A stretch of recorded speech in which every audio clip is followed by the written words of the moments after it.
Cold is bringing other challenges. The Lexington Fire Department is urging people to be aware of the dangers of carbon monoxide. Lexington crews responded to 2 calls about that today alone. That's as many people are turning on their heat for the first time as the temperatures drop. WKYT's Grayson Passmore tells us the ways you can stay warm and safe this season. It's the first snow of the season, and the Lexington Fire Department has already responded to multiple carbon monoxide calls. One call ended with 2 people being taken to the hospital. We actually carry on all our medical bags, we have a portable carbon monoxide detector that we take with us, and that's what detected the carbon monoxide. Fire crews were originally sent out on a medical run to a home on Byers Avenue. When they got there, their detectors alerted them to the carbon monoxide in the home.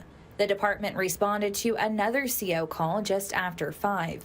They found minimal carbon monoxide inside a home on Center Parkway due to outdoor tools inside. District Chief Matt Swiderski says this is why they encourage everyone to have a carbon monoxide detector in their home. So carbon monoxide it's called incomplete combustion. There are other things to be aware of when trying to keep warm, starting with best practices for using a space heater. So never leave them unattended.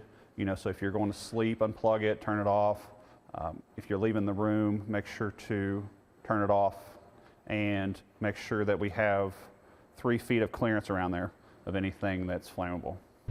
And if you're in need of smoke detectors, the Lexington Fire Department will come to you. They do install them for free. And so far this year, they've installed 6,500.